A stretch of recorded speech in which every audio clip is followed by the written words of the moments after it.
What's going on, everyone? James Hancock here. I'm back to do another one of my classic movie shout-out videos.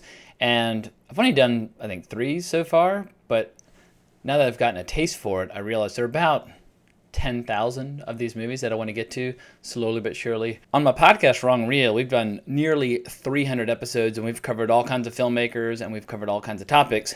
But there is one particular film that I absolutely love that we have never even mentioned, and that is Alfred Hitchcock's 1943 film, Shadow of a Doubt. Alfred Hitchcock was no stranger to cranking out masterpieces on a regular basis and basically did brilliant work for several decades. But it seems like on Twitter, when people rant and rave about Hitchcock's work, they tend to place a lot of emphasis on his late 50s and early 60s work. Films like Vertigo, Rear Window, North by Northwest, Psycho, The Birds. And these are all astonishingly cool movies that rank among my favorite movies of that era. But sometimes I feel like his earlier black and white thrillers get overshadowed or overlooked as a result. Movies like 39 Steps, or The Lady Vanishes, or Rebecca, or Notorious. These movies, in my opinion, deserve to be mentioned in the same breath as some of his later work. But in my opinion, Shadow of a Doubt, at the time of its release, was Hitchcock's best movie up to that time. Now, over the course of his career, he occasionally would refer to Shadow of a Doubt as his favorite movies. And then in other interviews, like the one he had with Francois Truffaut in their famous book, Hitchcock Truffaut, which is absolutely essential reading. But when asked about Shadow of a Doubt as his favorite film by Truffaut, here's how he responded. I wouldn't say that Shadow of a Doubt is my favorite picture. If I've given that impression, it's probably because I feel that here is something that our friends, the plausibles and logicians, cannot complain about. One of the things I love most about Hitchcock's films is that plausibility is never his primary concern. What he's really trying to do is just keep you riveted from start to finish with some of the classiest, sexiest, most sophisticated thrillers ever made. And if you try to look at him too logically, you're kind of missing the point. Even if you regard Shadow of a Doubt as a movie that keeps the plausibility fanatics happy, I think even in Shadow of a Doubt, it stretches plausibility to the breaking point. But I don't watch Alfred Hitchcock movies for plausibility. I watch them for riveting, glorious entertainment. And one of the things I find most interesting about Shadow of a Doubt, it was made in 1943 about small town America, and not once is the shadow of World War II felt in any way, shape, or form. It's definitely a pre-war film. And I guess it shows that even at a time when the entire world seems hell-bent upon destroying itself, there is a role for sophisticated, classy entertainment. Although, to be fair, Hitchcock's next film, Lifeboat, was very, very preoccupied with World War II. But for a guy who was from the UK, and obviously his home country was being bombed to no end at this time, I find it very remarkable. He's able to essentially recognize the value in creating fantastic escapist entertainment, because when things seem darkest, perhaps a movie like Shadow of a Doubt is needed most. He recruited the help of playwright Thornton Wilder to write the screenplay. He wrote this play, Our Town, a play that I was assigned as a student when I was in college many times, but never actually read. But my understanding is that he's an expert at crafting stories about small town America, and so he and Hitch worked together really, really well. Thornton Wilder left after the film to go work in the psychological warfare department of the U.S. Army, so sadly he and Hitch were not able to work together again. But when people talk about how Shadow of a Doubt really captures small town America at that time, and perhaps is one of Hitchcock's most American movies, that's probably due to the influence of Thornton Wilder. But one of the things I really love about Shadow of a Doubt is that the central character of the story is the villain. He is a murderer. This is a guy who murders aging women who have inherited vast sums of money from their dead husbands. He is the Merry Widow murderer. And I like how in a lot of Hitchcock movies, the killer's identity is not a mystery. I mean, there are plenty of movies where people are trying to figure out who's the killer, the classic whodunit scenarios. But in movies like Psycho or Shadow of a Doubt, the crazy person is not the hero of the story, but definitely the central character of the story. It's an approach that I wish would be used more often, because sometimes these madmen and murderers can be absolutely fascinating, especially when you have an actor like Joseph Cotten playing this character who can be so charismatic and so warm and so charming, and then something very, very small will set him off. You start to see all the layers of madness and evil that are lurking just beneath his very charismatic surface. So the premise for Shadow of a Doubt is absolutely fantastic. Joseph Cotten plays a man named Charlie. He is a truly deranged individual, and he's on the run. He's being pursued. But after a pretty elaborate, fascinating foot chase in New Jersey, where done entirely in long shots. It's a really, really fascinating use of geography and spatial dynamics. Charlie realizes that he needs to get out of town for a while, so he sends a telegram to his sister's family in Santa Rosa, California, and says that he's coming for a visit. What's interesting is that his niece, Charlie, played by Teresa Wright, she has essentially a form of mental telepathy with her uncle, or a connection with him. She really, really admires him and looks up to him, but doesn't really know him that well.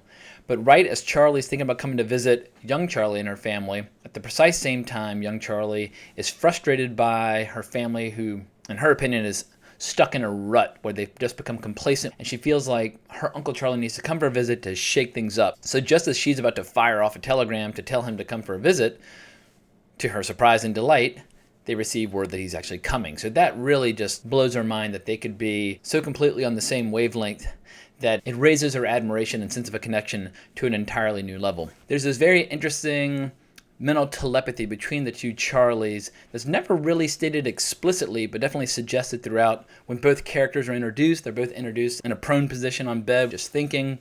So you have that visual cue. Young Charlie's family, they're absolutely fantastic. I mean, you have her father, played by the great Henry Travers, who's just the quintessential well-intentioned bank teller who just wants to read his murder mysteries and hang out with his friends and look after his family, but he's more than happy with the status quo. We have her little sister Anne, played by Edna Mae Wanacott, who's this brilliantly precocious and fiercely intelligent little girl who sits around reading great literature like Ivanhoe and frowning upon her father's taste in literature, but she's one of those girls who thinks she has so many important things on her mind that she can't even be bothered to take down message. I mean, she lives in her own little world. And you have the mother, played by Patricia Collins, and she's fantastic as well. But it's essentially a quaint, happy, healthy family, but young Charlie is bored. And when Joseph Cotten arrives, we have this incredible scene as the train's rolling into town, just belching black smoke, and Hitchcock apparently requested that black smoke very specifically, and we have this really, really evil, ominous music by Dmitri Tiomkin. This was Tiomkin's first movie with Hitchcock, but he would go on to score a lot of his feature films, like Strangers on a Train or Dial M for Murder. Joseph Cotten is one of those actors who I have enormous regard for due to his collaborations with Orson Welles on films like Citizen Kane and The Magnificent Ambersons, and his brief cameos in Touch of Evil and F for Fake. But he's also incredible in movies like The Third Man, in which he co-starred with Orson Welles, directed by Carol Reed. But I have to say, he might do the finest acting of his career in this particular movie. It's this great bit where, as he gets off the train, he's masquerading as a sick man or as an invalid to keep his identity a secret. And as he's limping along, young Charlie sees him from a distance and starts striding toward him. And as he sees her, he perks up and starts striding back toward her. And it's just early 40s Hollywood movie magic, movie glamour at its absolute peak, because Joseph Cotten just comes to life, and you can't help but fall in love with this guy, in spite of the fact that we already know he's a murdering psychopath. And that's part of the brilliance of Alfred Hitchcock's storytelling, is that we can actually root for the killer in a lot of ways. I mean, one of my all-time favorite gags that Hitchcock pulled on the audience was in Psycho, when Norman Bates is trying to sink a car, to sink the evidence in a swamp, and as the car's sinking, it stops, and the audience goes, "Oh no!" Like, we're worried that it's going to get caught. I mean, we just saw him murder a girl, yet all of a sudden, we're rooting for him now to get away with it. And so that's just part of the subtle, demonic brilliance of a madman like Alfred Hitchcock, who actually makes a very, very brief cameo from behind on the train as Joseph Cotten's character is rolling into town. So what proceeds after this is not a murder mystery, because we already know that he's guilty. We already know that he's a criminal. But it's basically just a matter of time before young Charlie's going to figure out the identity, and then what is she going to do about it? Because they are investigators in town trying to figure out if he is in fact the man that they suspect to be the killer. They're actually following two different leads at the same time, so they're not completely convinced. But young Charlie keeps stumbling across little weird clues, like when Charlie gives her a ring, it's got initials that are in it, so clearly it's stolen from somebody. Or when she, through mental telepathy, can't help but hum the Merry Widow Waltz whenever she's around him. It's almost like he wants to be caught, and he's sending signals to her. She's humming the song, and she can't identify it, and he'll try to throw her off the trail, like, "Oh, that's the Blue Danube," and then finally she's like, "Oh, it's the Merry Widow Waltz," but as she's about to say it, he'll knock a drink over, something like that, in order to distract her. character, he just starts behaving more and more strangely as he gets more and more comfortable in this community. Although the more he's embraced by the community, the more young Charlie starts to realize something is wrong. But the crazy thing about this movie is that when young Charlie learns that her uncle is a murderer, we have a scenario where Alfred Hitchcock stretches plausibility to the breaking point, but just shy of it, kind of tap dancing across laser beams, keeping us on this razor's edge of not quite believing, but also being fascinated by what we're seeing, because older Charlie basically convinces his niece, your mother can't handle the strain or the shock of finding out that her little brother, ever since he had a head injury as a kid, has basically been a raving lunatic. So let's just let this be our little secret. We'll all be better for it in the end. The problem is, he doesn't really keep the deal because he starts trying to kill young Charlie. Things like sabotaging stairwells or locking her in the garage as exhaust is coming out of a car. And young Charlie still plays along with this arrangement they've made of not turning him into the police in order to spare her mother, who couldn't handle the shock. But for me, the high watermark of the entire movie is when Joseph Cotten is sitting at the dinner table and starts describing his attitude towards very, very wealthy widows and how all they do is eat their money and drink their money and how they're silly creatures and they all just deserve to die. And his niece is like, but they're human beings, they're alive, aren't they? And he just looks at her, but right at the camera, at us, and he says, are they? And it's so evil, but so hysterical. And I love the fact that Hitchcock makes us be entertained and amused by, and in a lot of ways root for, someone that we know in the end is a horrible, horrible person. As I mentioned earlier, he had a head injury as a kid, and he's been a little deranged ever since. And one of the ways they reflect that is with this image of people dancing a waltz during the credits and at the end when he finally falls in front of a train, of people enjoying this waltz. And I just love the fact that they had this beautiful romantic image to visually capture what's swirling around in Charlie's brain at any given time. But as if this brew were not rich enough as it is, Hitchcock introduces this additional subplot that's my favorite part of the movie by far. As I mentioned earlier, the father of young Charlie is played by Henry Travers, and he has a friend played by Hume Cronin, I believe I'm saying his name correctly. I mean, when I was a kid, I knew him from movies like Cocoon, but he's a very, very young man in this movie. But he and his friend are obsessed with murder mysteries, but in addition to their obsession with reading page-turners, they like to have these casual conversations about how they would murder each other if they were to set about doing it, and how would they get away with it. And in their few exchanges on this topic, it's basically a dissection of everything that's fun and compelling about reading murder mysteries, and a compare and contrast between what makes a good murder mystery versus what makes a good murder. Because at one point, Henry Travers comes up with a very, very simple, elegant solution for how he would murder his friend. And Hume's like, but where are your clues? Like, where's your trail? Like, where are your riddles? Like, where's your story? And he's like, I'm not talking about writing a story. I'm talking about killing you. I love how it's basically Hitchcock allowing us to peek behind the curtain, how what makes a great murder doesn't necessarily make a great murder story. And that the two can be at odds with one another. And obviously, he is telling stories. I mean, he famously had that line about how some films are slices of life, mine are slices of cake. This whole movie is one big, gooey, delicious slice of cake from start to finish. But if you enjoy gallows humor about poisoning your friends, or pulling their feet up in the bathtub and holding them down and drowning them, or just beating them over the head with a blunt object, these conversations between these two characters basically sum up everything we know and love about Hitchcock's films. And what's crazy is that at the time of this film being made, I mean, it's very easy looking back now to say, oh, Hitchcock, he's the master of suspense, brilliant filmmaker, great artist, etc., and so forth. In 1943, he was often looked down upon by certain actors and certain writers due to the genre in which he chose to work most frequently. And it's incredible how basically it wasn't until the early 60s when filmmakers like Francois Truffaut started talking about how Hitchcock was one of his favorite filmmakers that the critical community started to reevaluate and reassess Hitchcock's films. I mean, here we are in 2017 with the bookshelves breaking under the weight of all the books that have been written about him. YouTube is clogged to the gills with documentaries about his career. I mean, if you want to see one of the best, just see Kent Jones' film Hitchcock Truffaut, which came out a year and a half ago?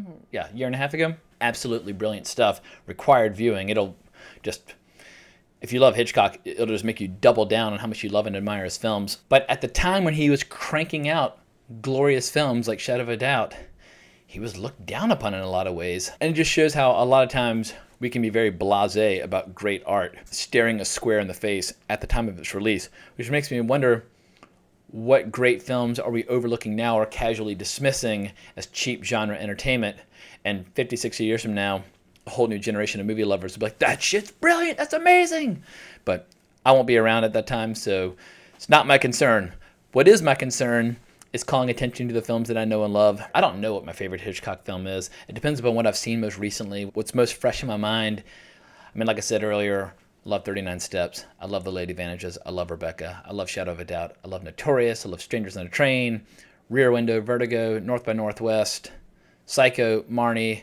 I mean, there's a long list of absolutely sensational films that he made over the course of his career. But Shadow of a Doubt is one that I feel like sometimes gets overshadowed by his more colorful widescreen extravaganzas from the 50s because they've got this gorgeous VistaVision cinematography and incredible Bernard Herrmann scores, Grace Kelly and Tippi Hedren and all these beautiful platinum blondes. I think Shadow of a Doubt, in a lot of ways, is the little engine that could. If these were fighters competing for a belt, this film's at least in the mix as one deserving a title shot. So, hope you've enjoyed this video. I definitely plan on doing a shitload more of these classic movie shoutouts. The list of movies that I want to get to just keeps getting longer and longer and longer, but I'm going to try to do a couple a week.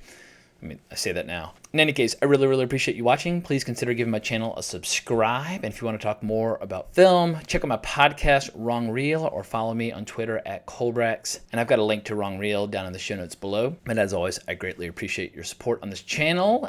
And I will talk to you guys later. So long.